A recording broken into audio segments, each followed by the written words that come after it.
On this episode of Scots Abroad, we talk to a former Premier League captain. We discuss his youth career with Hutchie Vale and many trials before deciding Newcastle was where he wanted to be. Breaking through at Newcastle, the time where Derby, Champions League football, and of course Sir Bobby Robson. Loan spells at Blackpool, Bradford and Leeds before signing for Sunderland under Mick McCarthy. Wembley success with Burnley followed before moving to Wigan, Birmingham and then ending his career in Canada with Toronto in the MLS. And now his role is Canada assistant manager and looking forward to the 2026 World Cup in Canada, Mexico and the USA. This is Scots Abroad with me, John Walker, and this week's guest, Stephen Caldwell.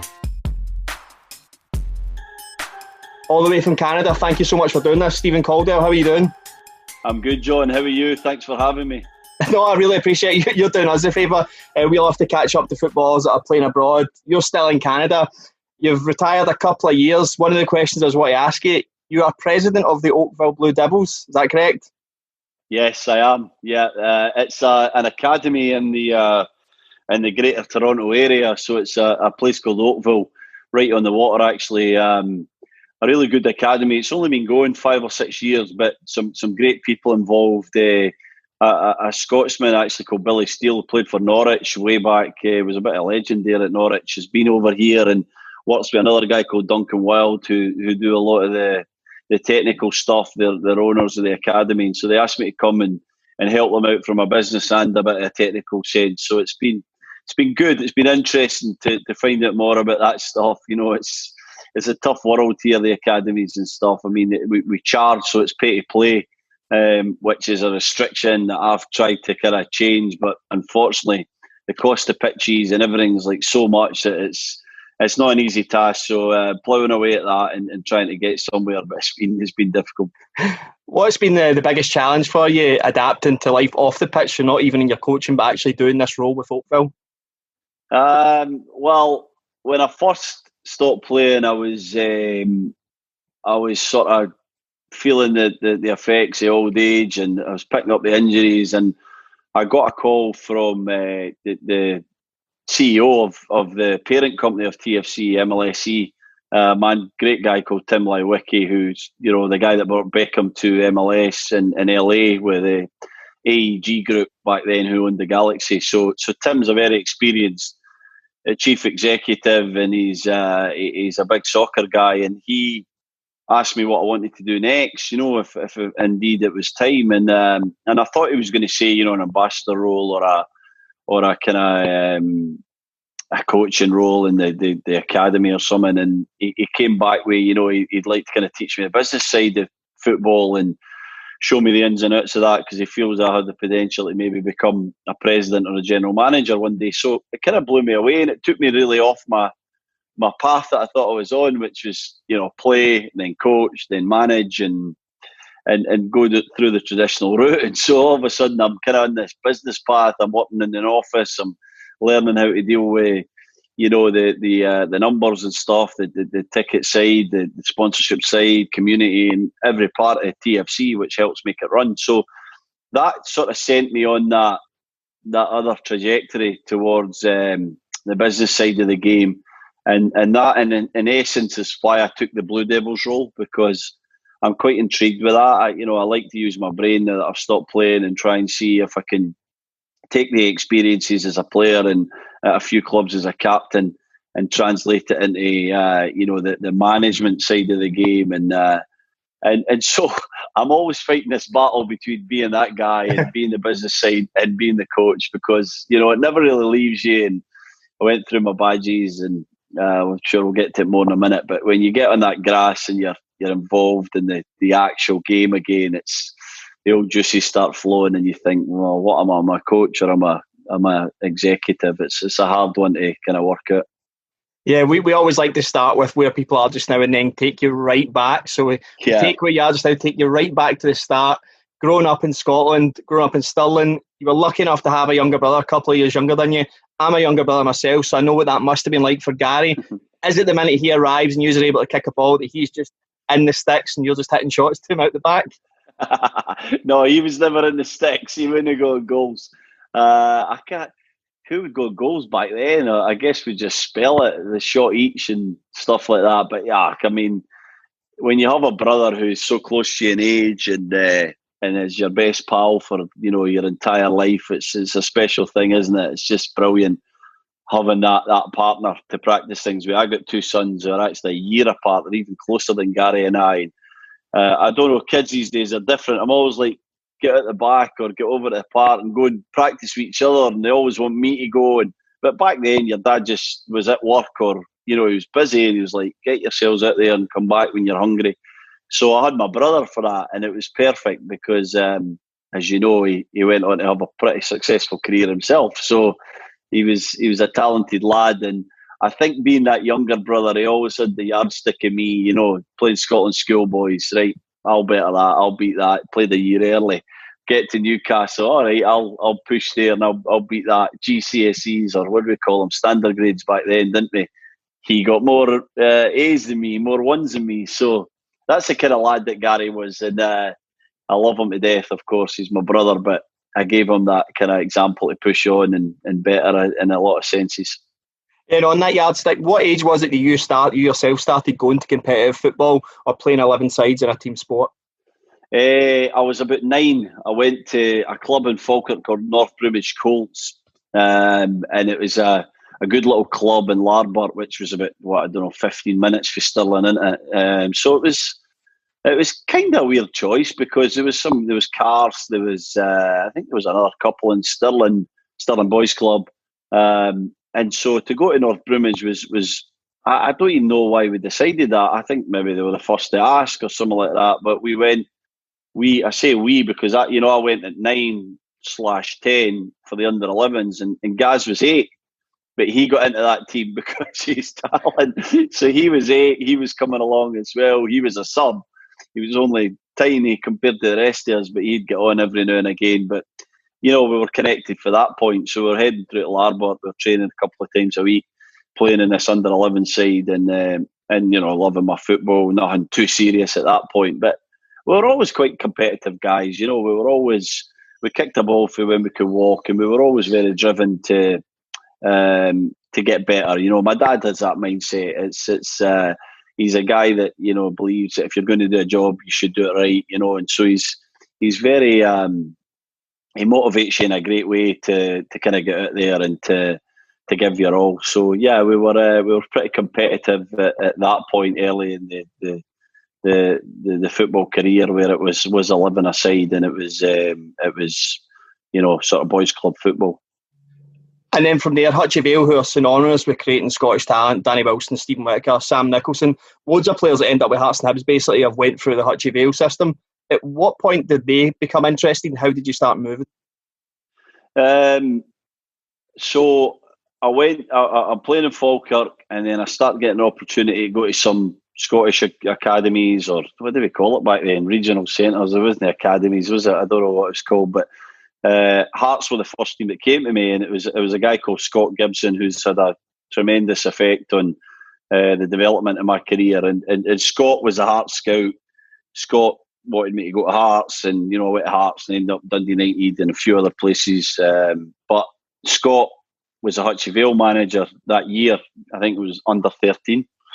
And he was coming to my door, and he was like, right, you're ready for the next stage. You need to come through to Edinburgh and play with us at Hutchie. And, Hutchie was like, it was like playing for Stranraer and then moving to Celtic. It was like, it felt like a step up. There was tracksuits and fleeces and shirts and all these stupid things that you love as a kid, gear and equipment and facility, and it just felt like the big time and such. So I made that move. I went through there. I actually hated that year.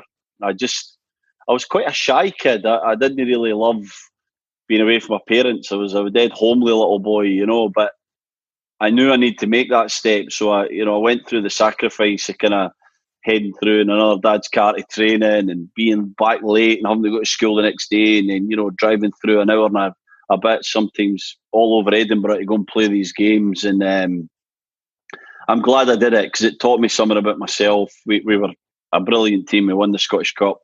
We won most things. We were winning nearly every game, like 10, 12, 15-0, which I found a bit boring, but it shows you the quality we had. I think Michael Stewart was in that team. Ian Murray was in that team. You're 3 or 4 at full internationals. Quite incredible when you think it. So yeah, we won the Scottish Cup at Tynecastle. Great year.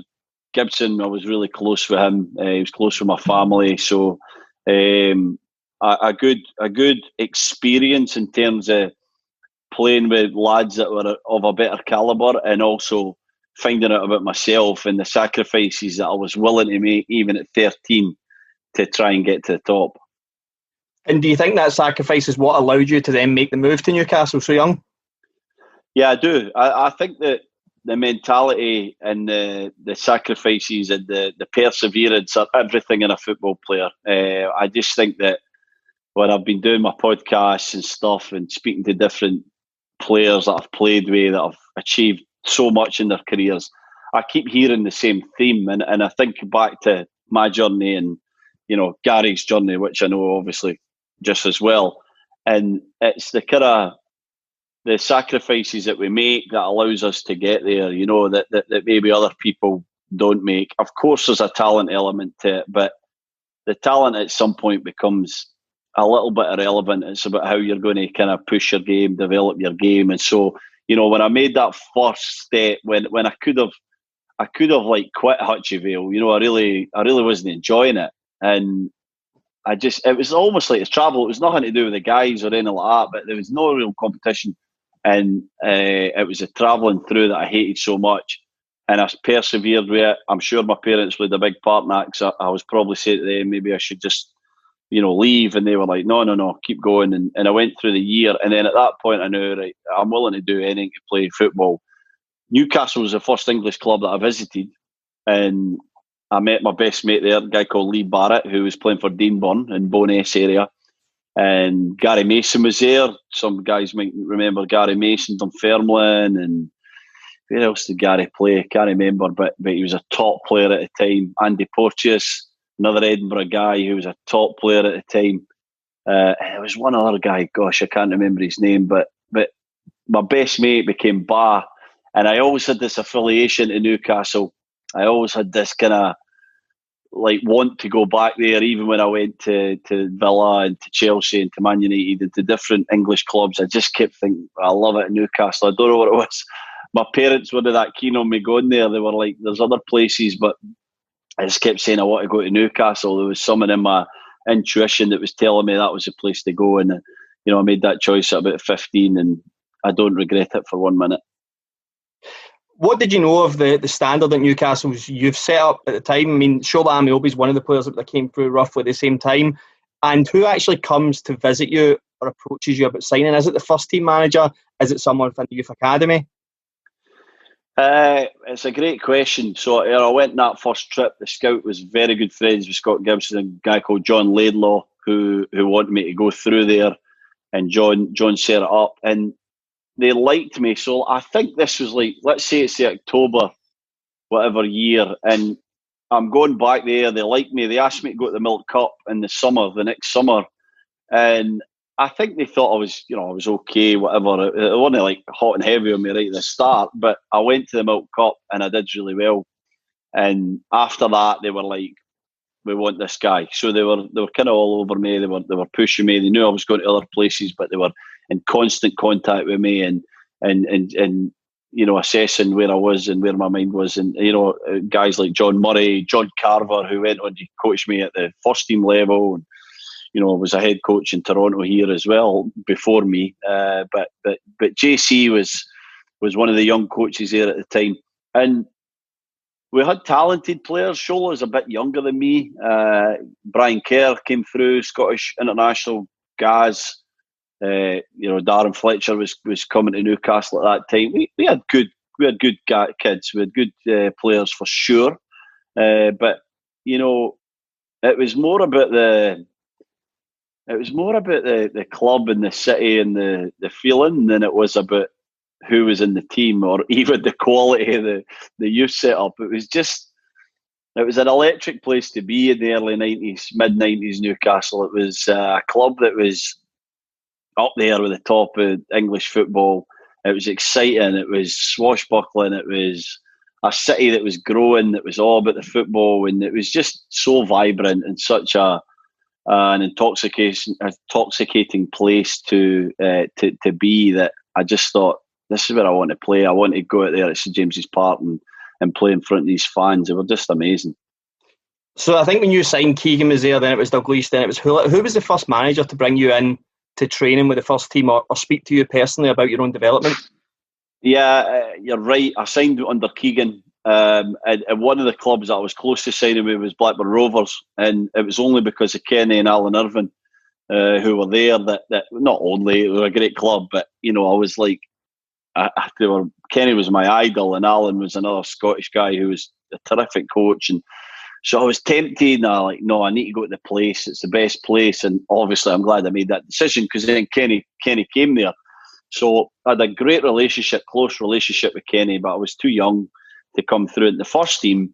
Kenny left, Rude came in, and then by this point I'm sort of 18, 19, and I remember it was Gaz and I, we first got the call to go, and JC called us one night and said, hey, don't come to academy training tomorrow, you're with the first team for a few days. And we were jumping around the room, couldn't believe it, we were so excited, and it was just a taster. You were nowhere near ready, but it was almost like, we know what you guys are doing in the youth team, like we're keen on you, and we trained with the first team a couple of days, and you saw the level and the pace and the strength of these guys. You're like, I'm miles away. So it was that little carrot that taught you kind of what it was going to take, and then they take it away from you because you're not ready, but you want to get back there. So you think, how do I work in my game? What do I need to bring?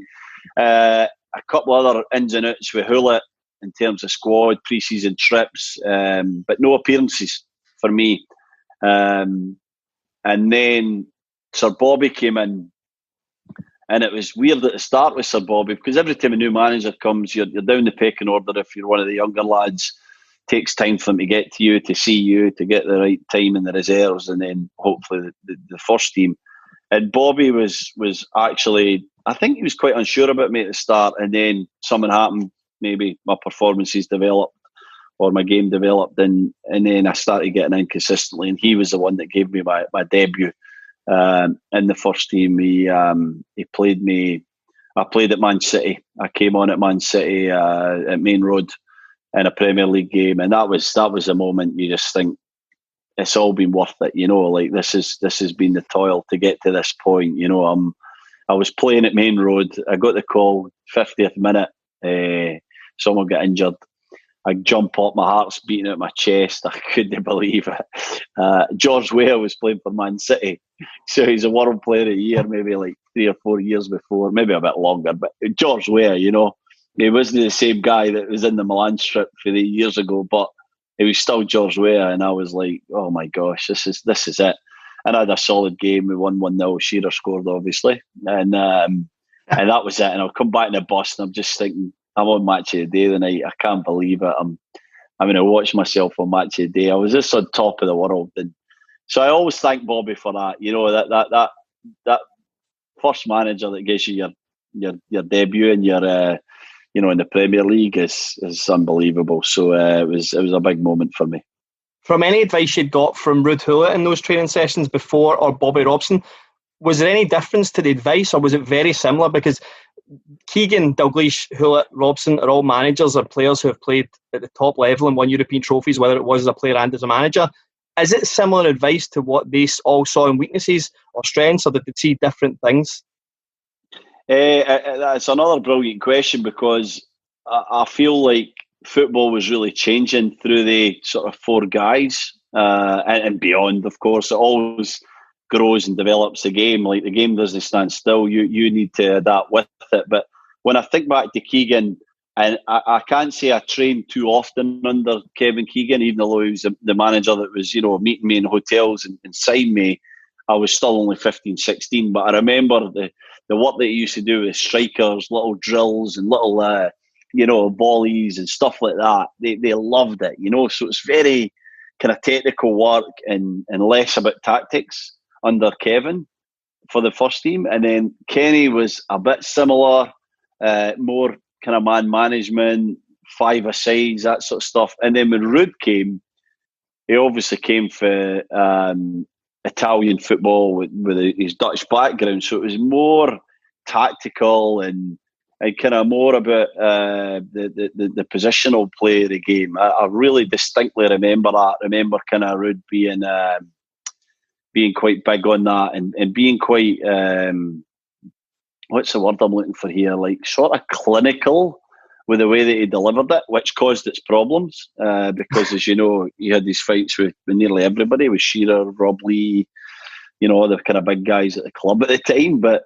you know, I'll never forget, we were in Germany and it was a friendly game before the season started, and I don't know, we lost to someone 3-2 that we should have probably beat. And he's saying, you know, what's going on? It's easy. He kept saying that. And Shearer just stood up and said, that's the effing problem with you. You think everything's easy. But it's not easy to everybody. It's easy to you because you were world class, you know. But unfortunately, you know, it's not easy for everybody in this dressing room. So he couldn't really get his point across because I think he found it very frustrating that people weren't in his mentality or on his level of ability. So, different guys. Bobby was more of a motivator as well. Bobby was more of a...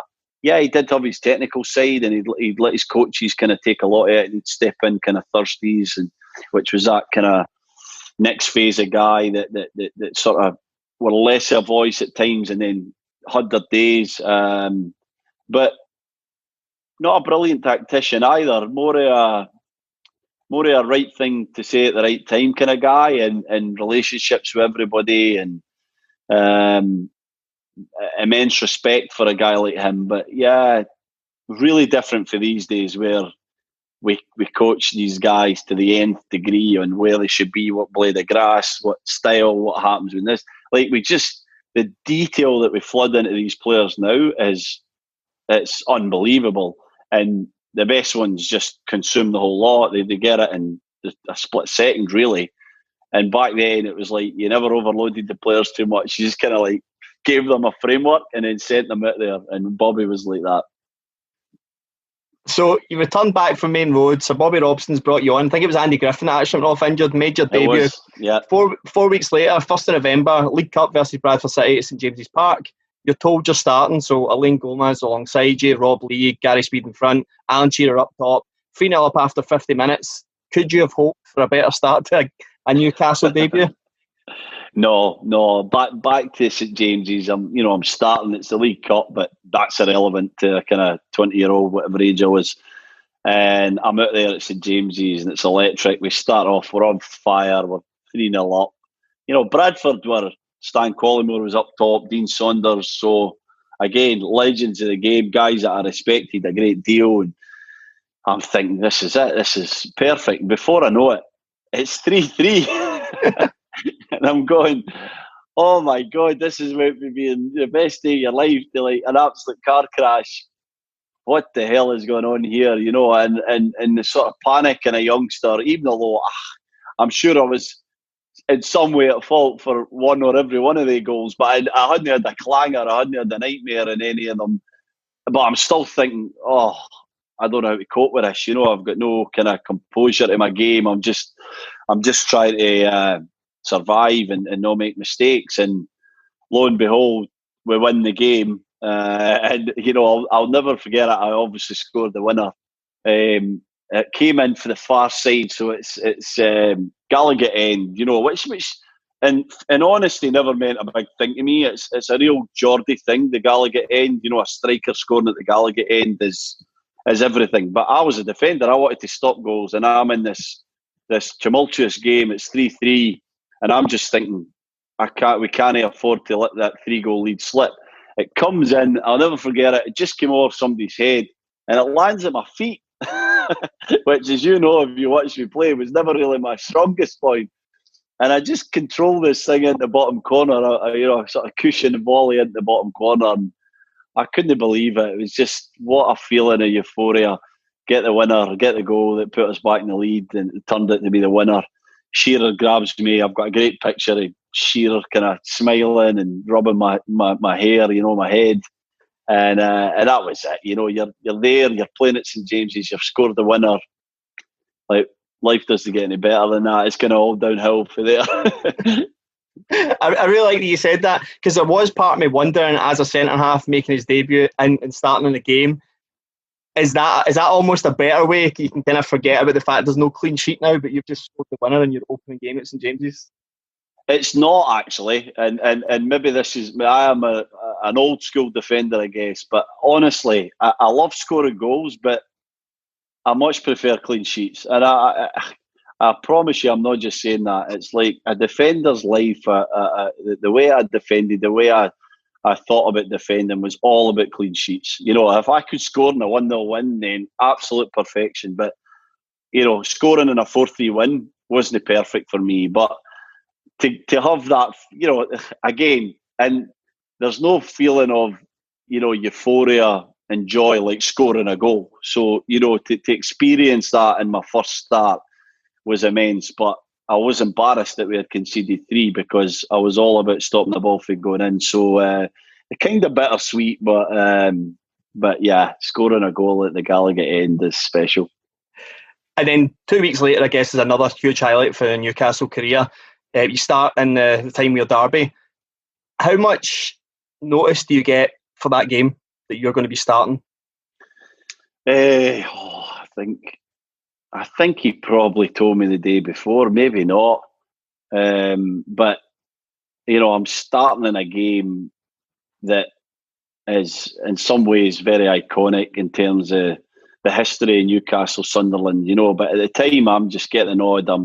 I'm playing against Niall Quinn and Kevin Phillips, which was one of the top partnerships in the Premier League at the time. It was such a hard tandem to play against. And the interesting thing was that we went with kind of a unique style. So we played 3 at the back. We played Rob Lee as sweeper, which he had probably done a few times. Rob was a brilliant player, could play anywhere, but, you know, he was a midfielder.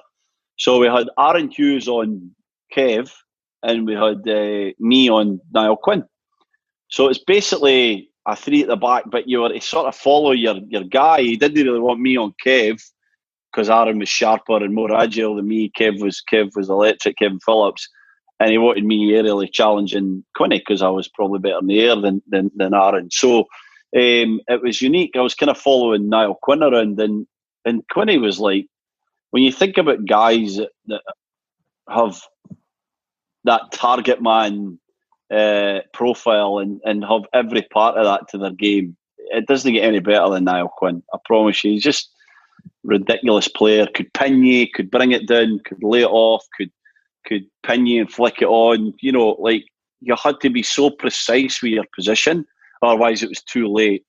And so I was a guy who was up for the fight, and I could kind of, you know, wrestle with him. But if I was in the wrong position, I wasn't winning the ball. And so I learned so much in that game. I had a good match, but lo and behold, we go 1-0 up, Speedo scores, the late great Gary Speed puts it at the back of the net. We're flying, we're brilliant in the first 30 minutes. Then we come at the second half, they're playing 4-4-2, we're playing 3-5-2. They pinned our wing backs right back. They were getting some good joy. Scottish teammate of mine, Don Hutchison, scores the equaliser. And then, again, the inexperienced naivety of a young defender. We get a free kick or a corner. I think it was a free kick. I might be wrong. But I go up for our corner, our free kick. And I shouldn't have. My job was to stay back. So the ball comes in and breaks down the left. I'm sprinting back. I'm absolutely sprinting. I'm getting there. Quinny's about 5 yards ahead of me, and I'm getting there. I'm catching up, and lo and behold, the ball comes in for the left, and I kid you not, he's 16 yards out. Shay Givens in goals, and everyone will remember that, you know, seen the goal. I nearly get there. I'm a yard off him, and I'm right behind his header, and he headers this thing, and I've never seen a header like it before or since. He swerves it. It's so far out. It's outside the post, and it swerves in. Shea dives and can't get near it, and, you know, it's one of the most iconic goals in Sunderland history. And I get slaughtered after the game. I had a great game. I get slaughtered because I made a mistake, you know, a brain freeze, and I went up for something that I shouldn't have went up for. But I was proud of my performance, but it's the little details that matter at that level, and if you make mistakes like that consistently, like you go up when you're not supposed to go up, or you make the big errors, that's what costs you at that level. And so another really stark learning lesson for me, that if I'm going to keep making these little mistakes, I'm not going to survive at this level. And you did keep learning throughout that season, and even the start of the next season with Newcastle in the Inter Total Cup, which doesn't exist anymore. You played a few games against Lokeren in 1860 Munich. Being around the first team in pre-season, did you think that you were going to actually be playing that year, or did you know there was going to need to be loan spells? I think I probably thought I was going to play. I was always kind of confident guy, but very aware that we were signing big time players, and chances were few and far between, and then you had to take them. And so I was.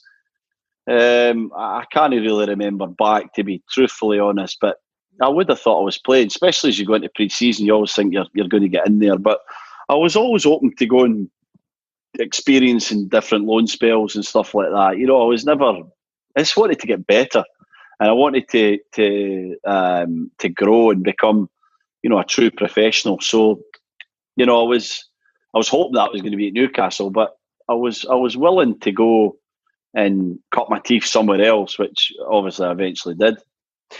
Why Blackpool? Blackpool at that point were in the third tier. Probably because it was my option. They came in for me, and like I said, I wasn't like waiting on the perfect scenario. I wanted to play professional football. So the Blackpool, I nearly went to Dundee United, and I don't know what was happening at the time, but I think it was Bobby that rejected it. He needed me for something. I was a bit miffed at that. I was a bit annoyed because, managers are selfish. They'll do whatever's best for the team. But for me, I was selfish as well. I wanted what was best for me. So he kept me back for sitting the bench in a couple of games, not really with any intention of playing me, but that fell through. And then Blackpool came up, I was right in his door. And it was a unique one because they let me train at Newcastle till Wednesday night, and then I went down to Blackpool, trained Thursday, Friday, played Saturday, back to Newcastle.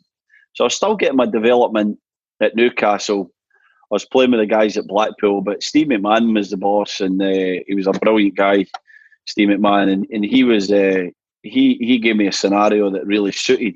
And so I went there and attacked the spell, the loan spell, and sort of thought to myself, right, okay, League One, obviously I don't want to be a player in League One, but to me it was like that. I need to go prove to people that I'm better in League One, that I'll never be back here. So I had that mindset, and I had some great games, and again learned. I'm sure I had some like naive moments as well, but I showed that I had the kind of quality to play at a higher level than League One. I think Steve made me captain in the last game, which was weird. The guys were kind of looking at me, captain, but I was really honoured. I was only like 20-year-old, and I was captain in a true professional game. So I really loved that spell, and I thankfully sort of proved that I was like better than League One. So the next loan offers that come in are Championship. I've kind of moved up the ladder a little bit. And that was Bradford with Jim Jeffries at the time. And I guess it was just exactly as you said, was you knew you didn't want to be back in League One, but you really needed experience again. Bradford had just dropped out the Premiership the year before. Was it trying to rebuild for promotion in that league and just seeing what was there? Yeah, I learned again so much about the political side, the ins and outs of the game. Get to Bradford, Jim Jeffries gives me an opportunity. I was comfortable with Jim. Never knew him, but Scottish, and he wanted me, and I thought this will be great. Billy was there as well as his assistant, and I walk in and I could tell there was a fractured squad there. There was a couple of little things going on with Jim and a few of the players, and there was a kind of ding dong in training where Jim was screaming with a player, and I was like, I'd never really seen anything like that. I don't know, nothing like that really happened at Newcastle. I was just a bit like, wow. And unfortunately, Jim got sacked maybe 1 or 2 games in. So I couldn't believe it. I'm on loan. The guy that's brought me there, my kind of comfort blanket, a guy who trusted me, was gone. and I'm involved in this like political turmoil at the club. Players are manoeuvring for their own benefit, and I'm sort of sitting back, picking it all up, like taking it all in, going like, okay, this is a bit different, and such an experience to go through that with a different club. I just learned so much, and then I went back to Newcastle, but the new guy that came in was a guy called Nicky Laws. He was unsure. The loan spell ended. He then decided he wanted me back, so it had to be a whole new loan spell, which was intricate in itself because you only get to go on loan so many times a season, so I had to use another loan, to go there. But I went back, and I'm glad I went back, and I'm glad I went back with someone who never really trusted me, who was a bit like just kind of needed me, because you don't always get to play for a guy that really believes in you. You've got to learn how to win somebody over and to kind of do your job as a player, even although the environment is not the best it can be. So yeah, I'm glad I went back there, had another decent month, and played another 6-7 games, I think. And I guess that's the motivation for the following season, is going back to Newcastle, and now it's really just, I want to be a Newcastle Premier League player.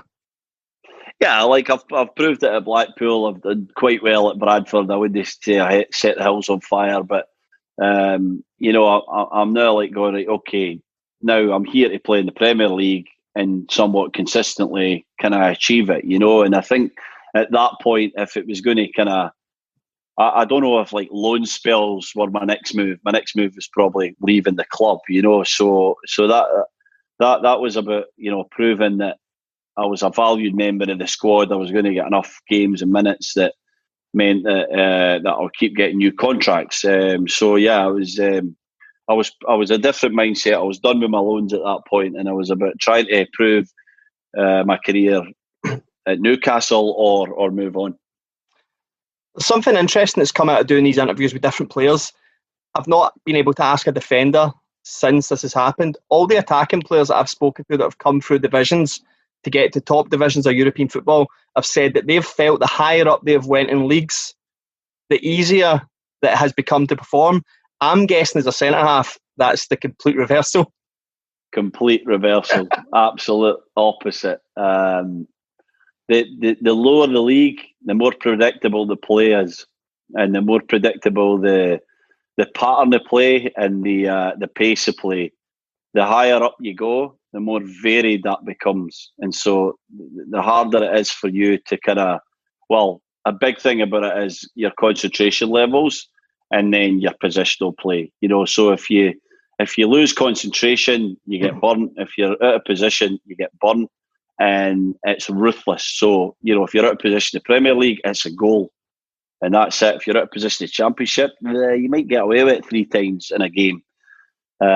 League One, 10 times in a game, So for me, it was all about with the deficiencies in my game were lack of pace, for sure, and probably maybe a lack of ability on the ball when the game was really fast. So, okay, how am I going to get through that? Well, I need to be in the right spot at the right time all the time.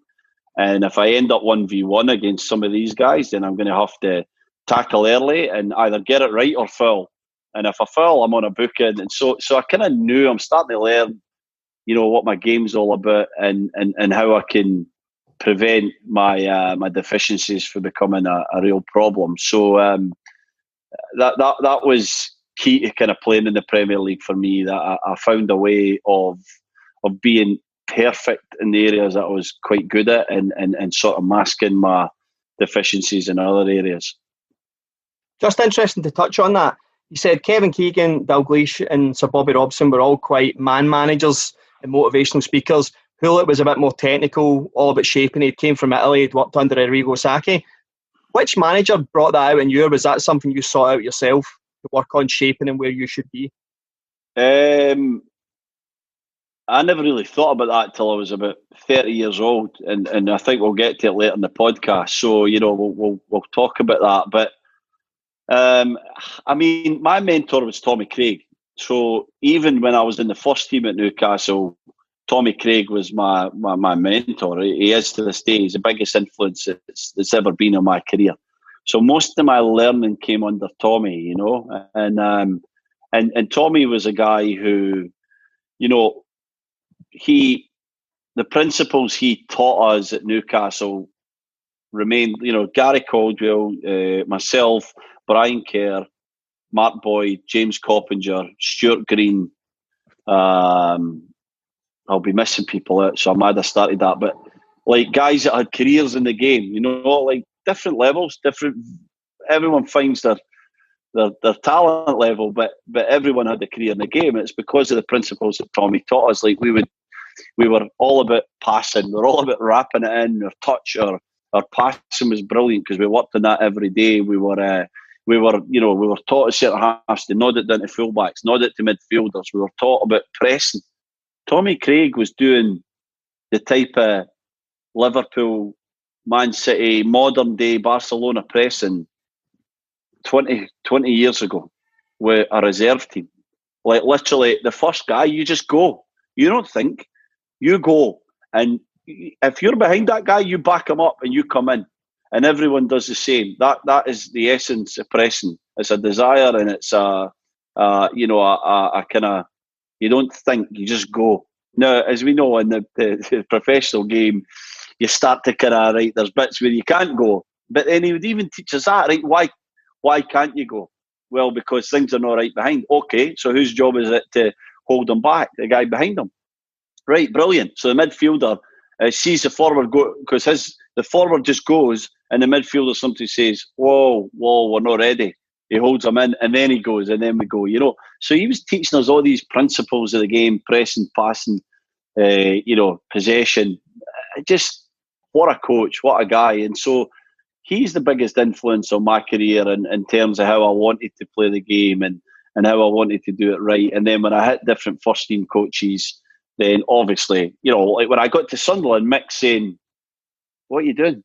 I'm like, I'm nodding it to my fullback. He's like, if I see you effing nod it to a fullback one more time, head it as far forward as you can, you know, get it into their half, because that was Mick's philosophy. That was the way we played. And so, of course, I start heading it as far as I can. But deep down, I wanted to head it to fullbacks because the principles, the core, theory, how I wanted the game to be played was instilled in me by Tommy Craig. And that was all at Newcastle. And later in your last season at Newcastle, you got some experience at the Champions League against Inter Milan. You were on the bench to start that game. How much of an eye-opener was that? You've already stepped up to the Premier League. You think that's where it's at. Then Newcastle at that time are high-flying in the Champions League. And Inter Milan just, I know there was a red card early on, but they just ripped through the team at will. Yeah, they were exceptional. We got caught a bit off guard that game. We had the red card, you know, which never helps. And they were awesome. They just picked us apart. I got on. I might have been fullback, but I got on late, and Recoba scored a great goal that game. If anyone remembers Recoba, he's some player.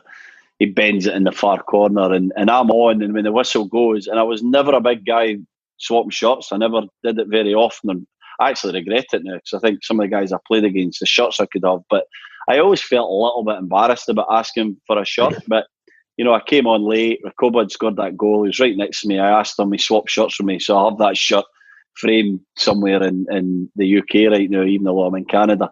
But he was exceptional, they were exceptional, and it was like, wow, this is a whole other level.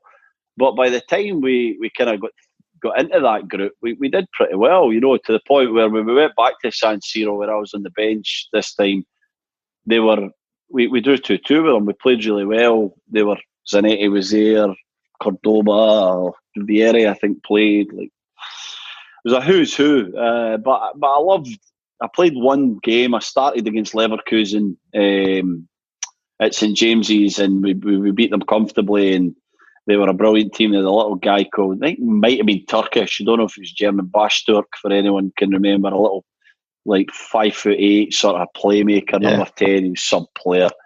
So I'm seeing these guys, and I mean, in honesty, like I played in the Premier League, so it wasn't like, wow, this guy's like, I played against guys like that every time I kind of played in the Premier League. But when we were talking about the Barcelonas and the Milans, Juventus were also in that journey. They were like the best of the best. It was like kind of playing Man U every week in the Premier League. So they were pretty special, and it was just great to kind of be involved in Champions League football. The following year, you had a loan spell at Leeds near the end of the season. Is one of those games you're talking about where you're kind of playing Premier League football and you get to see the best around? It's a game that I see on Premiership years loads. It's during Arsenal's unbeaten year. You go to Highbury on a Friday night and you lose 5-0, and I think Thierry Henry scored 4 of the 5. And I remember Andy Gray just saying that he'd never seen anything like him before. How was that as a development to have to deal with Arsenal's movement in general and just Thierry Henry on form like that? It was phenomenal. It was one of the biggest moments in my career, even thinking back, I've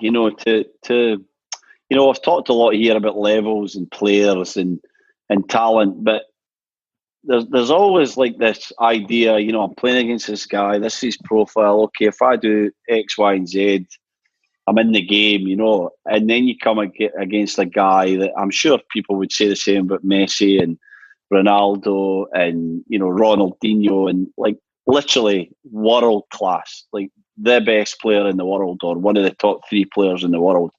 That's what this guy was. This was like, okay, I drop off and he's like getting it in front of me and he's running at me. I come tight and he spins me. I don't have an answer here. This guy is like on another level. Like there's no way to actually even compete with this guy, the football that he's playing at that time. And that was one of the nights. That was like greatness, and that was like 11 players, with him being at the cherry on the icing on the cake. 11 players who were just outstanding in a team, and just like every part of the team just working in unison for the greater goal, and probably they will be the only team. I don't know who's going to. You think of how great Liverpool and City are now. I just don't know. They can't even go a full season without losing a game. So I don't know if that's ever going to be beaten. It was just remarkable. And so, he scores 4. The last one, Gary Kelly's tripped him up and he's falling and he still dinks it over Robbo's shoulder into the back of the net. And Highbury's buzzing. What a place to play at Highbury was. It was just electric. And we get in, and when you're in the changing rooms at Highbury, it was that old, that old front that we always see apartments here now. And basically the away changing rooms right on the road. There's only that thin wall and these old-fashioned windows. So you can hear all the fans go by. We're sitting there, some guys are getting changed, some are just sitting head in hands. There's silence for 5 minutes. And Eddie Gray was our manager. And Eddie pops his head up after 5 minutes and he says, we actually didn't play that bad. Like, you lose 5-0 and you think we were actually all right, and that tells you how good they are. The guy was on another level. It was such an experience because, like, I can tell this story to you now, and I've told this story a million times, but unless you've been out there and you've felt it, you don't know what it's like. It's impossible to do it justice. Like, if you watch him on the telly and you think he's a great player, he's out of this world. If you think he's a very good player, they're always better when you're like against them than what they look like. And this guy was just on a different stratosphere around about that time. Once you'd had the loan spells at Leeds and went back to Newcastle, the contract was dwindling down. Why did you choose to drop a division? Great question. The reason that I was leaving Newcastle was to play. So I hit 23, 24, and I'm like, right, I need to play. I'm not a guy that wants to go through my career playing 15 times a year. Like, I just don't want to be that. And so you have to be realistic with yourself and go, right, where am I going to play? who's going to like guarantee me like football now? Because there's no point in me leaving this club if I'm going to end up sitting on a bench. And so that came into it, and I'm starting to go, right, I think I can play in the Premier League, but can I join like a kind of top 10 team and play? I don't know. And there was none of the, and if the option was there, then maybe that would have been my answer. But obviously the option wasn't there to go to that kind of team. So I look at my next best option, which is like top championship teams with basically Premier League clubs.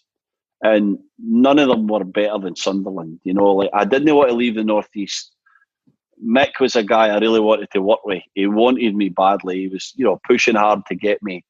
And I was joining a club in the Championship, which for me was a false position for them. So I thought, right, this is perfect because I'm going to get a year in a league below to establish myself, to then move up and play in the Premier League at probably the level that I was, which is, sort of bottom six Premier League player. And that's why I chose Sunderland. And so it was the right decision at the right time. And I think that the environment that Mick created was again, in hindsight, the place that I needed to be to take my game onto the next levels. And you got to play alongside Gary Bean for most of that season. Do you think you being at Newcastle, where the expectations were higher to be in the Champions League challenge for the title, was actually a really good mentality for you to take to a team like Sunderland, even at your age, where you had ambitions and you felt like, we're a champ. I'm used to chasing for a top position. And even though I'm in the division below, I want to take us to promotion. Yeah, it's all relative. So, when you're a player, when you win as a player, whether you win the, what do you call it, the Otto Van Trophy or whatever the heck it is, or the Champions League, as a player, you win. You win, and it's hard to win. It's hard to like get a group chemistry, come together with talent and mentality, and to win. So, when you drop to the Championship, you think, well, it's easier. It's Championship. No, because you're playing for a team that's expected to win every week, and you're playing against, especially at home, against opposition that it's the biggest game of the season. They're coming to Stadium of Light. There's 30,000 there, one of the highest attendances in the Championship that year, I'm sure. And there's this expectation to deliver, and when you play in the North East, there's nowhere like it. It's intense. So I never really thought it was a step down. Obviously I could tell the football was a bit less, but in terms of like expectations, it was just the same, if not higher, because we were expected to win that league. We failed in the playoffs the season before I got there, and we had a good team. I think Mick took them to the semis of the FA Cup final, FA Cup semis that year as well. And so, a couple of additions that we made, there was big expectations there that we were going to kick on, and probably Mick felt it and knew it, that if, it wasn't going to be a successful season, then his neck would be on the line as well. So, there was big pressure there to go and deliver. But as we found out, we had the right blend of youth and experience and quality and grit. Yeah, and you were successful. Like you said, you felt they were a division below. You won that title. You scored the winning goal against Leicester. Then you found out after the game that Leeds had drawn 1-1 with Ipswich. What's the celebration like in that year? And how long after that are you starting to tell boys who maybe haven't had experience of the Premier League, like really it's straight back to work in a couple of weeks? Yeah, it was amazing. We kind of took time to gel. We split them along a little bit in the early part of that season. Christmas was so, and then the turn of the year we started getting into a rhythm, and we're in a 3-horse race with Ipswich and Wigan. And I keep saying this, I actually need to fact check this, but I think that we won 11 of the last 13. We drew one and lost one, and I might be wrong, but we were on some run, so we're purring along, and we're just we get to Leicester, and we know we're just moments away. We're at the final stages, and we play rubbish that day against Leicester. Leicester were like mid-table. They were underperforming because they had some quality players, but we weren't good at all. We had the keeper made some great saves, and we were just hanging in there. And then the corner comes in, get a good header on it, we score the goal. Feels great, but at the time I'm just thinking, we can't concede. Again, defenders' mentality is so negative. Defenders think, what if? They've got this like half glass empty kind of mentality. So I score and I just think, well, there's 20 odd minutes to go. We need to make sure we don't concede, run back, and thankfully we don't concede. And the best part of that was in the dressing room after the game. The wait was a few minutes, felt like an hour, but we were together. And the word comes through that there's been a draw and we're promoted, and the euphoria, the celebrations, the hugging. It was a tough group. That it was an accountable group of players who were hard on each other, but we celebrated and enjoyed each other as well. So to kind of, for a long season to sort of culminate in that moment was amazing. We celebrated that night. We celebrated the next day. We celebrated the next day. So we were on the beers for about 4 days, and we're playing. So we're playing Friday night against West Ham in the next game, and we wanted to win the championship at this point, But we celebrate getting promoted. We come into training on the Tuesday or the Wednesday, and Mick's, we're a mess. We've been on the booze for 3 days, 4 days. And Mick's like, he's a disgrace. He gives us one of Mick's little talks, I know he's enjoyed it, but, get your act together kind of thing. We go to West Ham. We have a horrible first half. We're 1-0 down. Again, we were resilient as anything that season. We could hang in there. And then, sitting at half-time, Mick saying, this has been wrong, that's been wrong. And I just looked around and I had this feeling, we're not going to lose, we're going to win.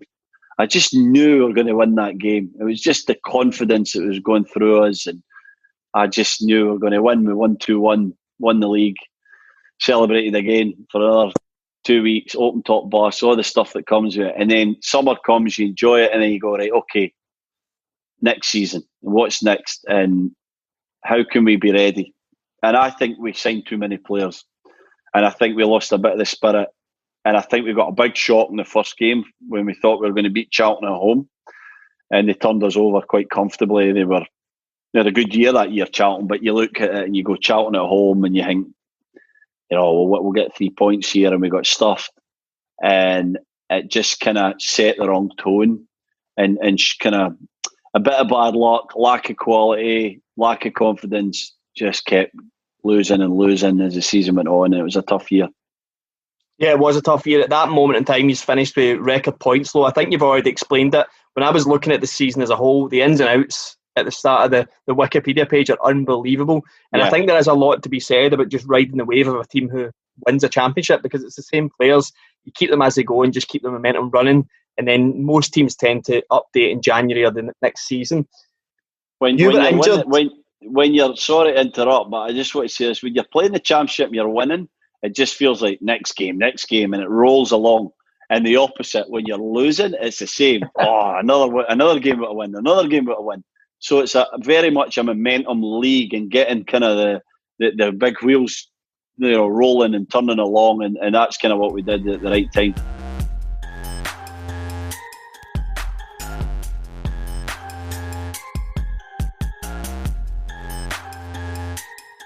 You moved to Burnley in, I think, January 2007.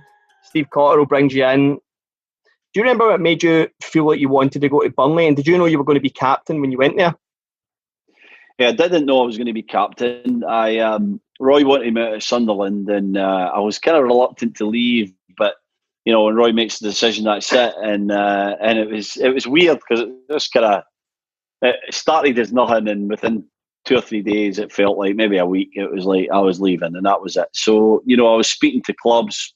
Steve Cotterill really wanted me at Burnley. Went, visited the club, liked the people, but, the deal had to be right. And I was still a bit, Burnley were like bottom half of Championship in the middle of a 17-game winless streak.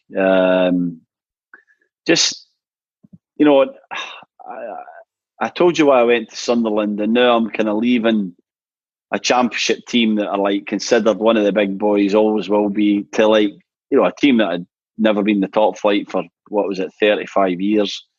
And I'm going like, I don't know if this is right, but I'm being pushed at Sunderland and I'm being pulled by Burnley, and ultimately the finances became right, and I'm like, I'm on the way there, and I'm driving to Burnley the next morning. Like, you got done at midnight, so I've had 5 hours sleep. I'm up early. We played QPR that first weekend. I'm driving to Burnley, and I remember thinking, what have I done? Honestly, I was so kind of dejected. Like, what have I done? I don't know if this move is right. Well, think the positives. It's a decent contract and blah, blah, blah. But really, not a lot of optimism about having great success at Burnley. And, I'm ashamed to say that in a sense, because, as we're going to talk about, I got well proven wrong with that one. And so, I had two ways to look at it. Right, okay, am I going to roll my sleeves up and going to help this team develop and see where we can go, or am I going to sulk and just be disappointed? Well, thankfully I did the kind of first one. I rolled the sleeves up, and it was a tough first year. But when I got the captaincy in the second game, I was shocked, because he made me captain in a dressing room that I never really knew. And so the guys are looking at you going like, what's going on here? Normally it takes a few months before you're captain at least, and I'm captain in a week and a half. But I just treated it like I do everything else. I love being a captain of a team. I love leading teams, but it never really changed who I was. I was the same guy whether I wore the armband or not. And I just thought, well, I'm just going to prove to these guys what my personality is like, and that I have their best interests at heart. And I think pretty soon they took to me, and then the guys realised that, I was a pretty good captain, and that we were moving in the right direction as a team anyway. That's really interesting. So Steve Cotterill brought you in, made you captain within 2 weeks. Then he leaves. What's it like for a captain of a new team with a new manager when he's just been sacked? He's the guy who brought you in.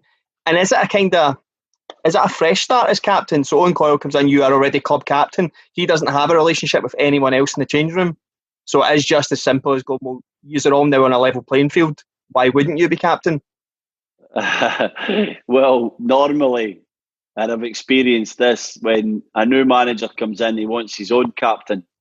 So often he signs a player that comes in and becomes a captain, or he changes a captain, unless they're really good at their job. But I've had both.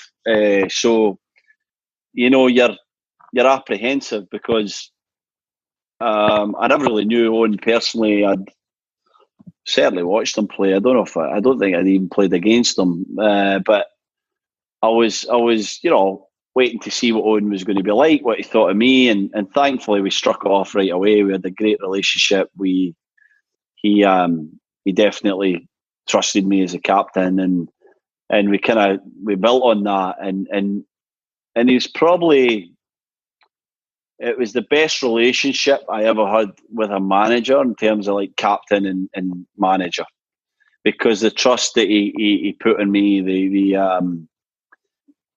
allowed me to like run the dressing room with the other players. Like, basically I was in charge of the players in the dressing room. Like, Owen stayed out of the dressing room. He created this kind of hierarchy that allowed the dressing room to run nice and smoothly.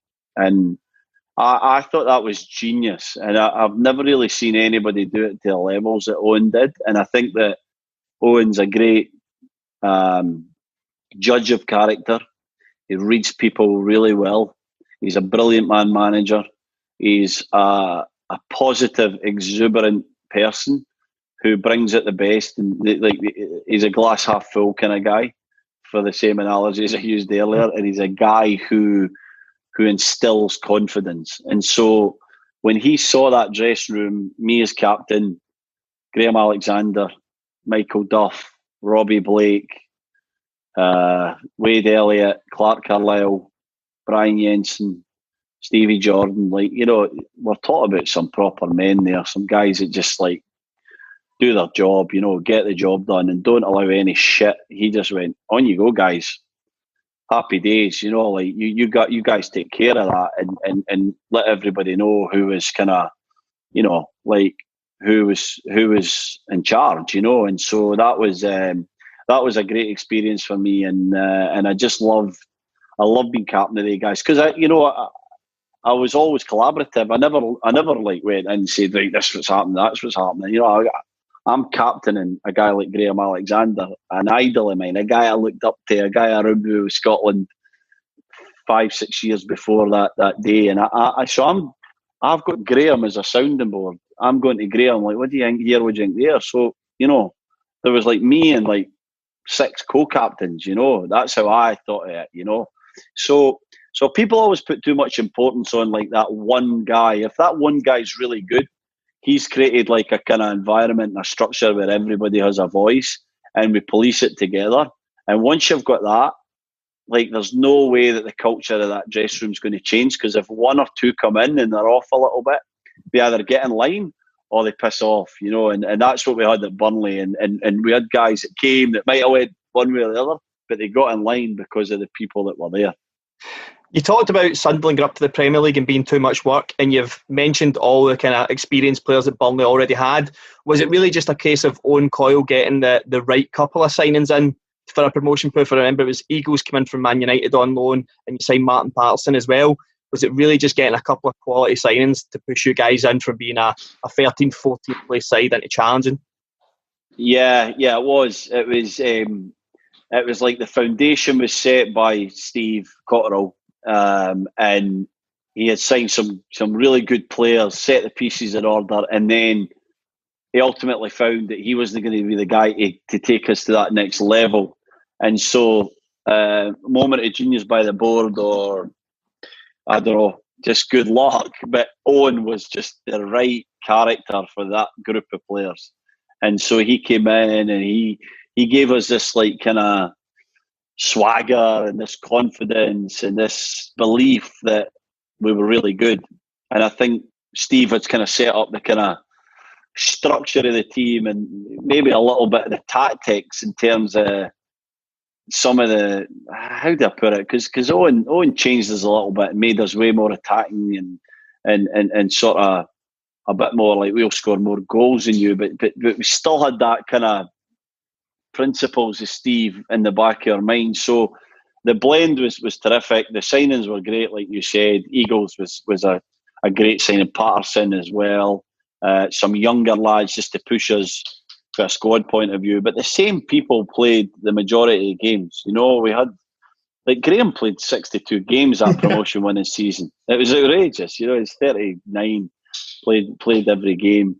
Blakey, I think, played a part in every game. I played 58 maybe. We had like 15 guys that played 40 plus games. It was remarkable, and it was a great changing room to be in, because we really enjoyed each other's company. Stevie Thompson, Big Tomo was exceptional that season. The work rate that he put in, the character that he was, it wasn't all like the same robotic guys. There was different characters and different personalities, but we gelled like perfectly, and that was the secret to the success of that team. Yeah, and it was a really successful season. The only real blip was in the new year in January. He's lost 5 games on the spin, but it was wedged in between a Carling Cup exit. How hard was that as captain, seeing your players win?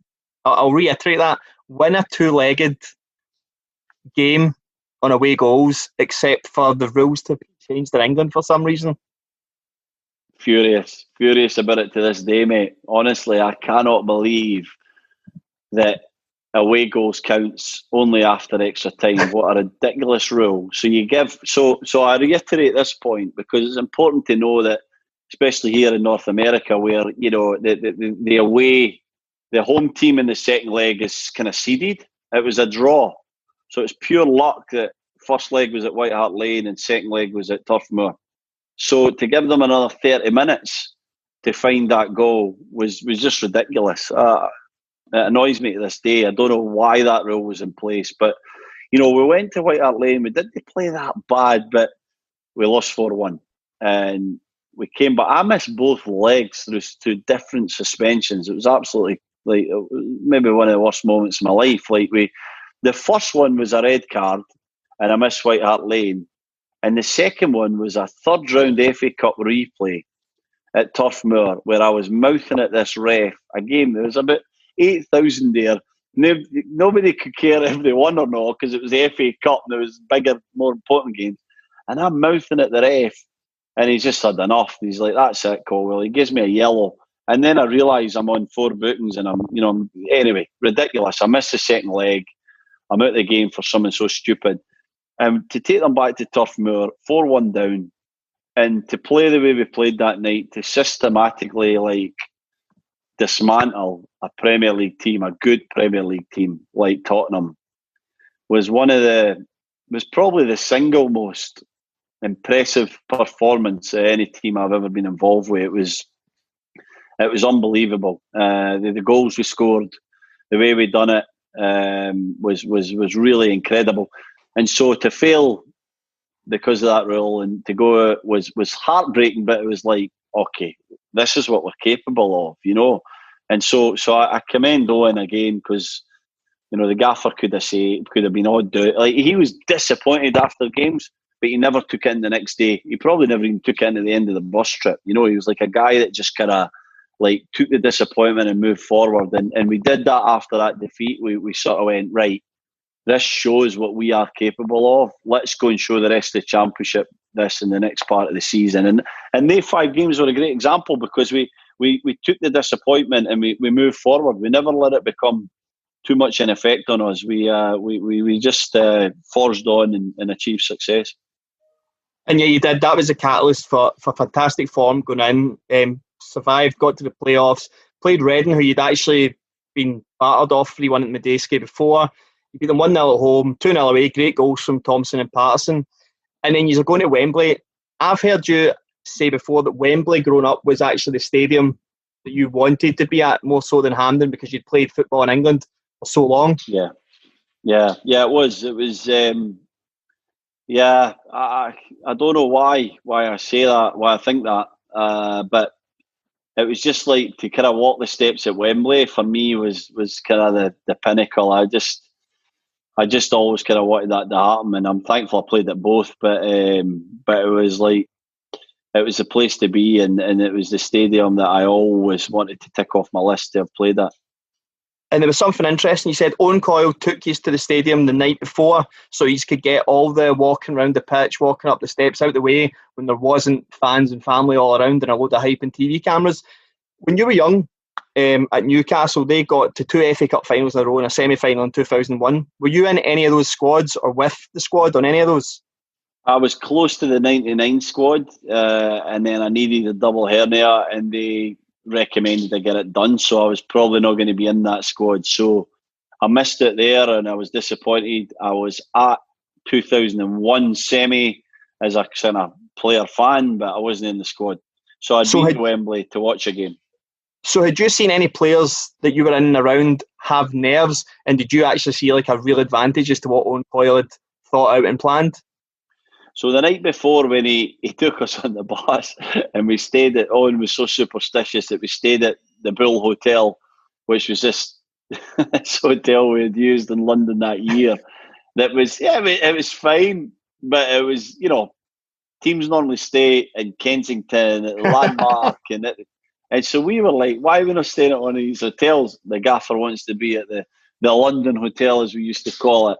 And so we were totally miffed at that. We had a bit of a laugh about that. And then we jumped in the bus at I think it was just before or after dinner, but it was kind of late, 45 minutes, all the way to Wembley. We're going like, why are we going here? We're here tomorrow. So there was a bit of moaning, a bit of what's the point of this? Stroke of genius, because it got all that silliness out of the way, the day before. You're in awe of a stadium like that. It was a new Wembley. It's a remarkable stadium. You're looking around. It's 90,000. You're climbing. I went up and sat in a couple of seats a bit higher up. I always like to look at a kind of pitch higher up and walk the pitch and seen the dressing rooms. And so everyone done their little bits. We were there for probably an hour max, and then we get in the bus. We come back, but it just settled the nerves. It just meant that when we got there the next day, you're not got that, wow, this place, you're just kind of there for business. And I think it was smart by Owen to do that. And it was actually quite prudent, because we get there the next day for the game super late because traffic, because we're staying so far away. So we only had an hour we got there an hour before the game, so we only had like 20 minutes to get our kit on and get out there in the field. Business was taken care of. Burnley won the match 1-0. You got to climb those steps. Only the second person in Burnley's history that's ever climbed those steps with Division 2 promotion before that. Is that the lightest stair climb you've ever had in your life after 90 minutes of football? It's going like too fast and you want it just to slow down and you're just like, can I just go one step up and two steps back? Because you know that when you get to the top, you know, it's like kind of downhill from there on, you know, once you lift that cup. So it was amazing. It was the 11-year anniversary on Monday there. So I watched the game again for the first time fully since it happened, I think. And it had the kind of step walk at the end. And I love it because, you know, it's a lot of steps. And the cool thing was that either side was like different supporters, and there was a lot of military in that area for some reason, and Burnley fans, and they were kind of in their military gear and their shirts, the Navy or whatever, in the army, and they were giving me big hugs, and it was just incredible to share it with people. And you know, we get to the top, and we there's that last part where you kind of go into the stadium and then back up, and they ask you to wait there until everything's set up and everything's perfect, right? And maybe they're an ad break with a TV or whatever, and we just shared that as a team and kind of had a laugh. We were hugging each other, and I'll never forget that. I'll never forget that moment. To achieve that with a club like Burnley was really special. Like, you know, just to get Burnley back to a big time and then to see what's kind of happened since then makes me really proud. Yeah, it's quite interesting because it's unique in English football as the playoff system with a big final at Wembley. You've done both. Is it better to win the championship in the championship, or is it better to do the promotion playoff final at Wembley? It's better to win the playoff final because you're at Wembley. And, you know, it's such a razzmatazz day that's getting bigger and better as the years go on. But, you know, purely from a sporting sense, like winning the championship, you're the best team in the league. You know, I have a big like bee in my butt. So when we got back to Turf Moor, I gave this speech in front of loads of fans. Granted, I had a couple of beers with me, but you know, I basically went into this big. Everyone's there just want to know how great Burnley are and talk about that. And I go into this speech about, let's remember the second place team that year. I think it was Birmingham, who everyone's forgot about. You know, and everyone's looking at me like, who cares about Birmingham right in this room right now? But, you know, for example, the second place team are just like cast aside, and we were fifth that season. So, you know, it's a strange one. It is strange. And now I'm in North America. Playoffs is king, you know, like everything's about playoffs. So I kind of get it a bit more. But, you know, for a purely sporting sense, I think that winning the championship is the real class team, but you can't take away for that day at Wembley for the supporters, for us as players, and to walk the steps. It's incredible. So you got promotion to the Premier League. You're going back there to undo all the wrongs that you had with Sunderland, with Burnley this time. You're on international duty 4 days before the season starts. I can't figure out why that was the case, but Scotland were playing Norway. You got an injury in that game, and was that kind of just a catalyst for the season ahead? Yeah, because I played, like I said to you, 50-something games, 58, 59 games. And I went away on holiday to Florida, and I had a couple of weeks because, you know, the season was shorter. It was this like the end of May. We're back sort of beginning of July. I have a couple of weeks, and I go for a run in Florida, and my groins, my kind of core area was just throbbing.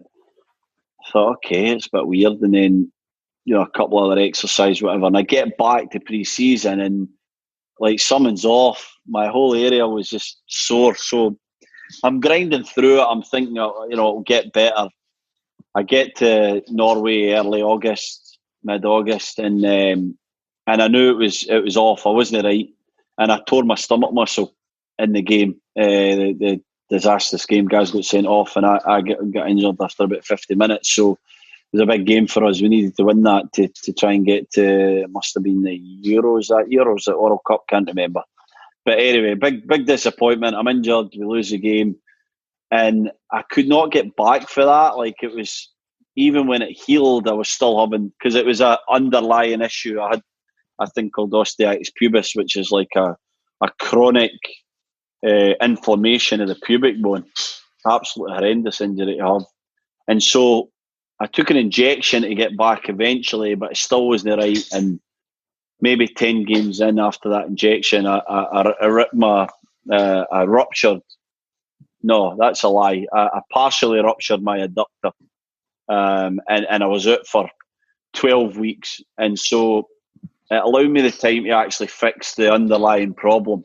But it took 5 months out of that season. It was hard to watch my team play. I missed the opener. I missed the big win against Man United. I was watching in the stands and I was, enjoying it with my guys. But I knew I should have been out there leading the team out, and it was a bittersweet experience. It was tough to watch. We've had a lot of players talk to us about injuries, but we've never had a captain on. What becomes your role as the club captain when you're not able to be there day to day, or you have a different physio program from everyone else? Yeah, it's tough. It's tough, and that's a great point. A different program to everyone else, because I've explained a bit about the injury there. So loads of my rehab was stretching, was pull, was I wasn't on the field for months and months.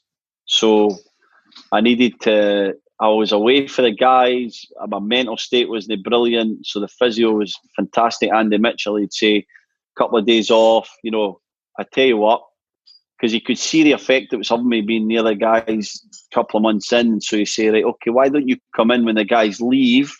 Maybe see them for an hour, and then you and I can, I need to do one-on-one with you, one-on-one work. Me and you will focus between kind of 2 and 6, and we'll really go through.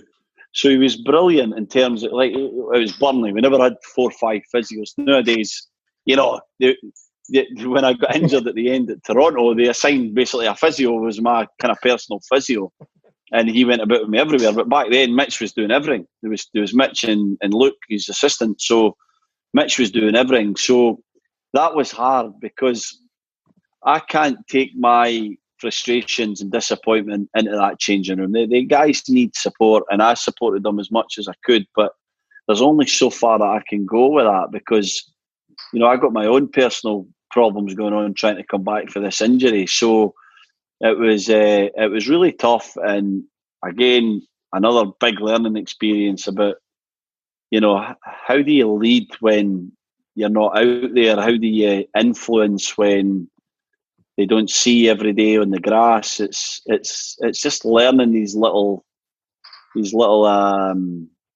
techniques about how you can influence what actually being in the role that you wish you were in.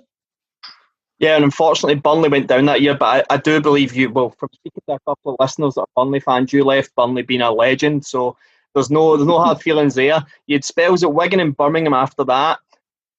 Whilst you're at Wigan, you played at St James's Park.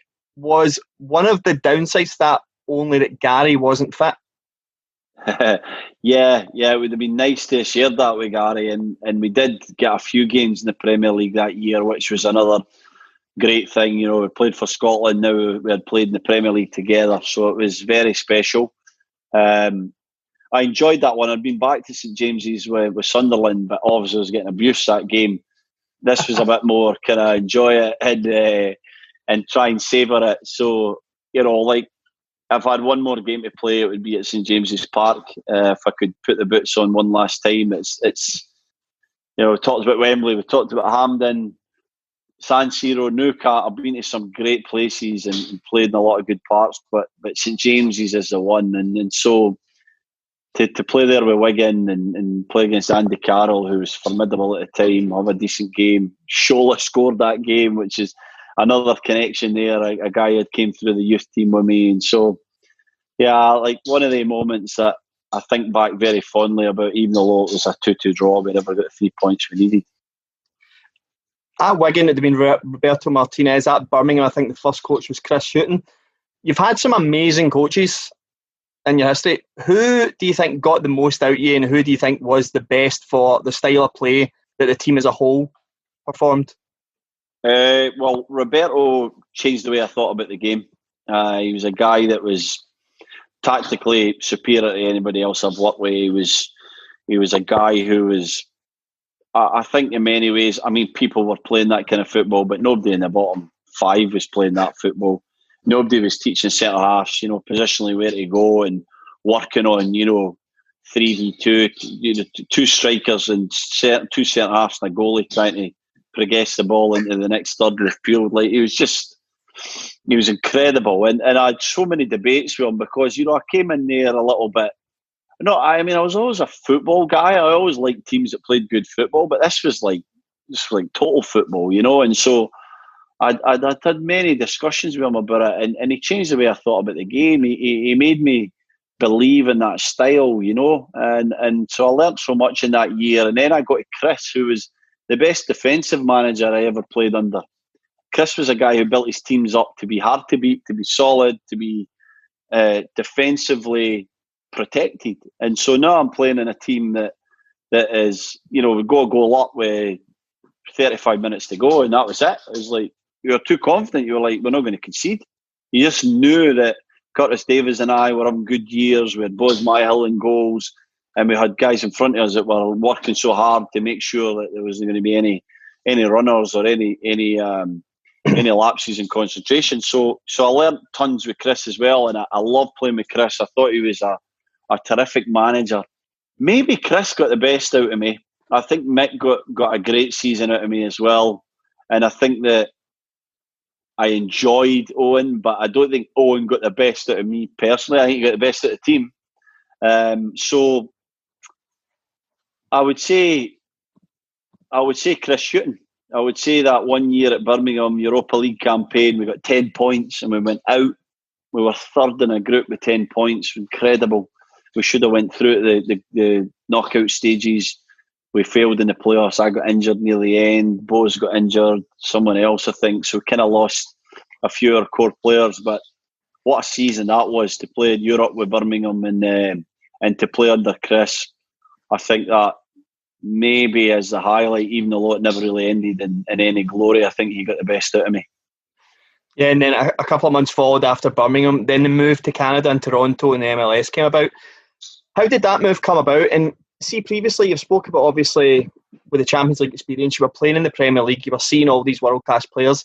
Is that maybe a reason as to why a lot of UK players tend not to go abroad and Scottish players tend not to leave the UK because the Championship and the Premiership in England are such high profile and they're on your doorstep? Yeah, I think so. I think money plays a part in it as well. We get paid very well in the Premier League and in the Championship, and unless you can get that move to some of the bigger teams and the bigger leagues in Europe, it's hard to get the same kind of money. So the timing needs to be right. Would I move to Toronto if I was 28? No, because I was earning too much money and I was too kind of driven on different goals at that point. And so when the chance came to come to Toronto, it was the right point in my career. I think that I needed a fresh challenge.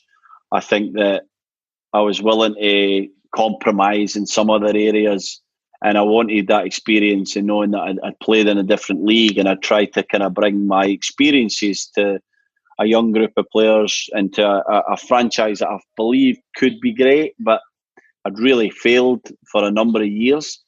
So the project was what kind of always gets you. It's like, what's the project and where do I fit in? And whenever that, the latter stages when you know more about yourself and you know more about how you're going to be successful, then you hear about the project from someone and you go, right, this is me. I can go and I can deliver here. And that was the case at Toronto. Ryan Nelson is a very good friend of mine now, but he's a guy who sold that project to me and made me believe that I could play an integral role and I hope success, but as it turned out, just setting that success up. But I'm proud of that, and I'm glad I came here, and it's a wonderful country to live, and it's a very exciting league that's growing all the time. Like, the improvements in 7 years are immense. So I think in the next decade, the MLS is going to be up there with a lot of top leagues.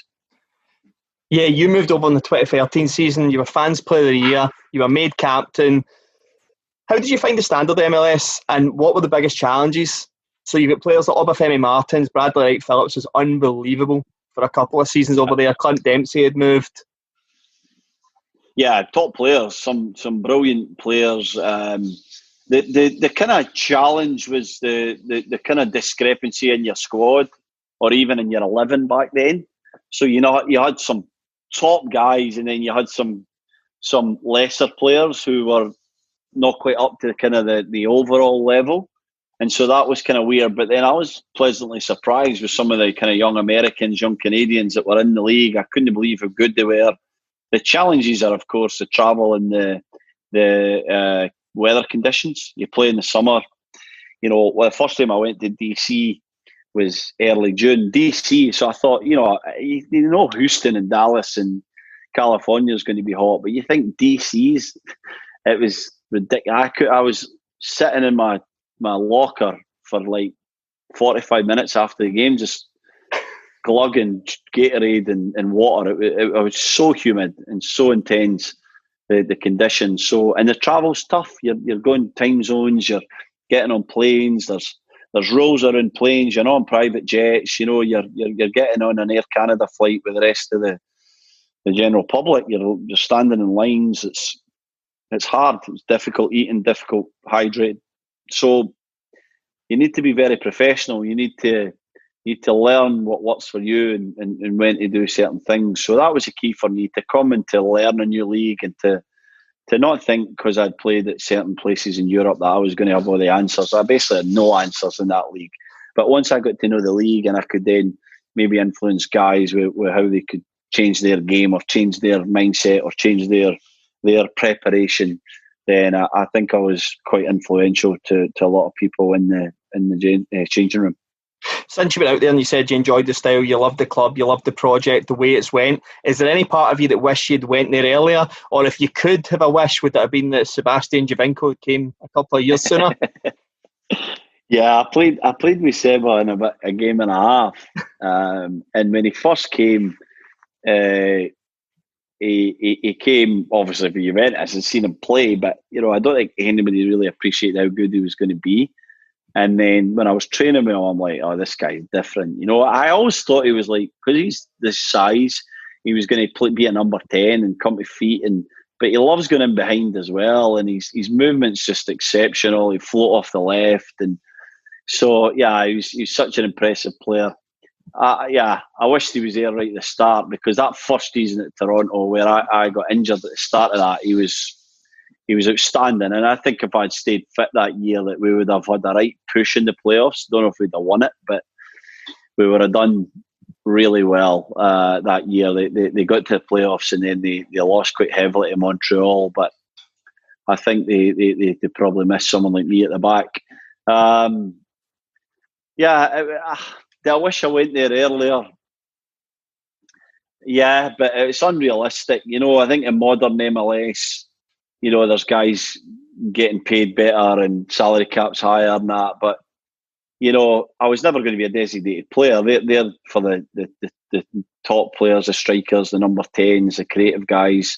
I understand that. If they had made me a designated player at 28, would I went? Probably not, because I still had great ambition to achieve in England, and it probably would have put paid to my international career and stuff like that. So there's loads of factors come into it, but I wish that I could have got a wee bit more out of my body when I went there, and I could have played till like 36, 37, and maybe I could have in hindsight if I'd kind of stuck to it, and Ryan was still the manager. There was things that changed that meant that when the opportunity came and there was that kind of business role, I sort of had to take it. So I don't know if I've answered that. I kind of went round the houses there, but I don't regret anything in my career. I'm sort of happy that I got to experience a little bit of that. I think they saw the best of me for a little while. I just wished it was a few years longer. Yeah, and it was really interesting. You brought up something that a lot of players who have moved abroad have actually brought up as one of their worries against leaving, is actually their international careers. Brings us on to a final topic, playing for Scotland. So I believe you were called up to the under-21 squad in Poland in 2001. Yep. So you were meant to be... Yeah, sorry, I was captain of the 21s then, and Gaz was there. we had a good little 21s team. We went to, we used to travel with the first team. We went to Poland. We were playing on the Tuesday. They were playing the Wednesday. And when I get there, there was a couple of call-offs for the big boys. And I got a call saying, pack your bag, pack that hotel. You're going to the first team hotel. You're in the first team squad. I'm like, oh, this is brilliant. So I was pretty nervous because I don't even know if I'd played for Newcastle at that point, maybe 1 or 2 games. And so I'm heading to the first team hotel and I'm thinking, well, what an experience. I'm not going to play, but maybe I sit on the bench. And lo and behold, 50th minute, something like that, Craig Brown turns to me. He's like, right, you're going on. Gave me a role, put me on a midfield. He put me on a midfield. He asked me, they're this big lad who was dominating a lot. He's like, get on him, stop him playing, play it simple. Gave me kind of clear. I love working with Craig Brown, even if it was so for such a short period of time. But Craig gave me some great instructions, put me on there, and that was it again. One of the moments in the plane back, the 21 guys were so happy for me and share it with my brother in the plane, and just unbelievable. What a feeling to have made my debut. And you're talking about sharing stuff with your brother. So you played against Moldova, Slovenia, USA all together. What was the highlight of sharing the pitch, Scotland pitch, with your brother? The first game was the highlight. That waiting on that chance to play together with a build-up, and people talk about, the last brothers being the Shaw brothers, and don't know what year, it was probably 58, 60, something, I don't know, somewhere around about then. It was years and years. So, I'm playing a game, he's playing a game. One time, we thought we were going to get at Easter Road against Trinidad and Tobago, and Bertie took off Gaz and put me on. It was like... So, we're waiting on this chance to play together, and when it eventually came, it was just a great moment. It was in a tough game. It was a tough time for Bertie Vogts. We drew with Moldova, and the fans weren't too happy, but we loved the moment. I wish we had more successful kind of games together. Maybe we were too similar as players that was never going to be the case. It was one or the other. But I'm proud of it, and who knows when that one's going to be beaten as well. It's like it's not very often that you get two brothers at the same time that are good enough to play for their country. So it's a great honour for both of us. Your last 2 caps were wins. A lot of your caps are very spread over 14, 15 years. Was there any surprises in your Scotland career or any regrets as you think could have happened? You were in the squad for the Kieran Cup, I believe, but didn't get any minutes on the pitch. I was injured in the Kieran Cup. They took me along. I had a knee injury. I'd done it the last game of the season, and I'm glad I went on that trip, but the chances of me playing were really slim, and when I got there, Walter was like, don't risk it. So I enjoyed and that success with the guys. It was brilliant, but that was a difficult one. Look, I was in a lot of squads, and I think that at times... I think if I was playing in Scotland, and I'm not, it's not a political answer, I'm not saying, it's because I never played for Celtic, Rangers or Aberdeen or Hearts or Hibs, but I think that if I was in the eye more, I might have got more caps. I think playing in England and playing for big clubs as well. So, when I say playing in England, I mean, like, is 10 games a season for Newcastle the equivalent to playing, 40 games for Aberdeen? I don't know. Like, what I'm trying to say is that I played for some big clubs, and it never just quite worked for me at the same time, where the chance was there, the position was spare, and I was in good form, or I was playing every week. And so I'm disappointed. I must have been I want to guess I was in 40 squads and I got 12 caps. I was kind of unlucky in terms of I was always there. I was just never quite like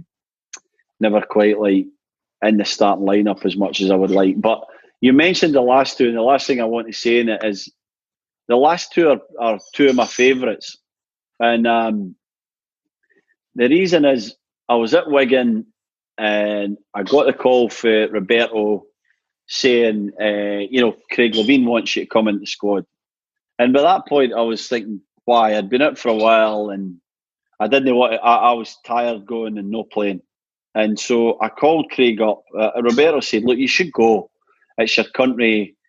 you should go. He said, call Craig up. And I called Craig Levine up, and I've got so much respect for Craig Levine, and we had a chat, and I said, Craig, like, I don't know if I want to come. Like, I've been in a lot of squads. I'm 30-ish now, young family. He said, listen, I'm going to make an agreement with you. You're going to play in this game against Faroe Islands at Pittodrie if you come. He said, and I won't call you up unless you're going to play. How does that sound? And I said, it sounds perfect. I'm delighted to play for my country, you know. And I went and I played that game. Great game. Danny Wilson made his debut beside me. Loved sharing the pitch with him. Some great players. And then the next time I went was Dublin for the Northern Ireland game. Played brilliant. And, you know, my last appearance for Scotland, Kenny was captain. Don't know where Fletch was for that one. Maybe he was injured. And Kenny left the pitch, and I guess I was the most experienced player there. He gave me the armband. I wore it for 20 minutes, which was something I always wanted to be captain for Scotland. So a bit by default, but I'm really proud of that. I wore the armband for a few minutes, and a great victory, and two like really positive experiences to end my international career. Yeah, that's excellent. And like you said, your international career ended. You finished your career in Toronto. And we've recently done an interview with Derek Ray. You moved on to do MLSE, so Maple Leaf Sports and Entertainment. You brought the World Cup in 2018 to Canada. How was it being a pundit? And how much experience had you had in your playing career doing the punditry? I'd done a little bit. I'd done a couple of little appearances when I was suspended or injured, Sky Sports and different things. So, you know, I knew I liked it. I did a touch of Premier League stuff when I was still here and, still playing, and I enjoyed that. And then, again, timing and luck's always a big thing. You know, I'd done enough that they liked me. Jason DeVos and Christian Jack and Luke Wallman were the three guys. And then Jason left for a role with Canada Soccer, and I moved into all his It was perfect, you know. The timing was absolutely perfect. It came at the right time, and that was like the moment that I just kind of thought, well, this is the future for me. This is what I want to be in. So World Cup was definitely pinnacle to do. We did every game. We're the only broadcasters that did every game. So we did every game of the World Cup. For 63 games for a month, and what an experience to bring a World Cup to a nation, and looking forward to doing more of that and to try and get better. And I love calling games, like being the kind of co-commentator in a match is as close to playing as I've experienced in terms of broadcasting, and so I really hope that continues. And continue to do that into 2022, but as it stands you will not be able to do that in 2026 because you will have a role at that World Cup. How did the role of Canada's assistant manager come about? It came about, I think, through a relationship developing between John Herman, the head coach, and I, because of television. So the 2019 Gold Cup was covered by us at TSN. I was calling the games. I used to speak to John regularly, you know, in terms of like for the broadcast, you know, with a group. And I guess that he just kind of liked the way that I kind of went about things. And he asked me after that tournament if I'd be interested in a role. And, you know, I had no ideas of what that would be in terms of how long and if it would be beyond one camp. So I just went there with no expectations, ended up loving it, enjoy coaching. You know, it's an incredible experience. And I believe I've got the talent and the personnel to really achieve some things. I think we'll be at 2022. I really do. I think we've got the quality and I think we're ready. But if it comes a bit early for us, considering how young we are, we're obviously going to be at 2026, and I think we're going to make a bit of an impact in that World Cup, considering where some of our key players will be in terms of their experience and age by that point. Yeah, that's interesting. 2022, I didn't mean to dismiss that. It is just, looking at the squad, you have a really young squad. I think anyone who's been watching German football recently, you've got Alphonso Davies at Bayern Munich. There's another kid coming through called Jayden Nelson. Now, if both of them keep the trajectory going, that is an absolutely terrifying left-hand side for anyone. That Jayden Nelson is unbelievable. How many camps have you had him at your squad? I've been on one camp with Jayden. He's a Toronto lad, so I've seen him through the years and stuff, and had some moments. But I coached him in a January camp. We went to California and played a few games, and I was blown away by the lads' kind of development and his abilities there to be seen. You know, he's sharp and he's got that little kind of change of direction and stuff, but his tactical awareness for such a young lad that's not really played at professional level yet was exceptional. So I'm very excited about him. There's another boy in Belgium called Jonathan David, who's maybe just turned 20, playing for Ghent, who's scored a lot of goals. He's going to get a big move this summer, or as soon as the market kind of gets up and going again. Keep an eye on him for anyone who's listening who wants to see who's up and coming, and many other players. But they're the sort of three that you look at, the age that they're at, the sort of potential that they have. I think could be truly top players and could be mainstays in the national team for a decade plus. Yeah, so focused on that for the next 6-7 years.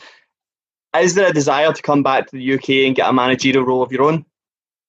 Yeah, there's always that desire to coach and to be a manager. Again, it's timing, isn't it? It's luck, it's timing, it's opportunity.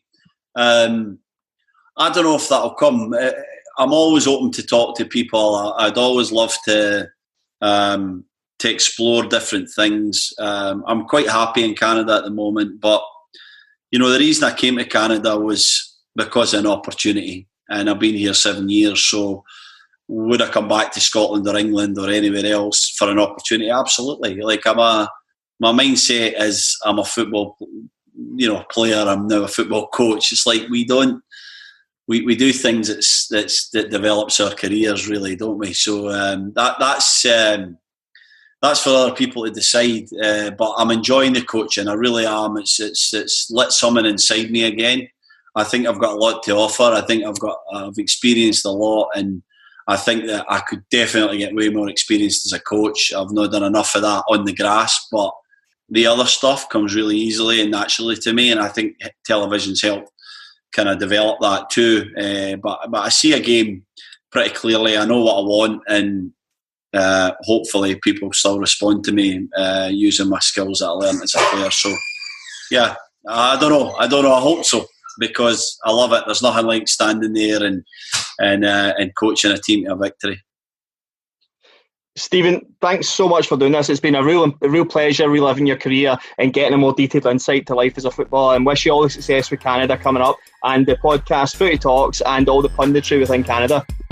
Thanks, John. It's been a pleasure. I hope I wasn't too long. I was blathering on too much there, but thanks for having me.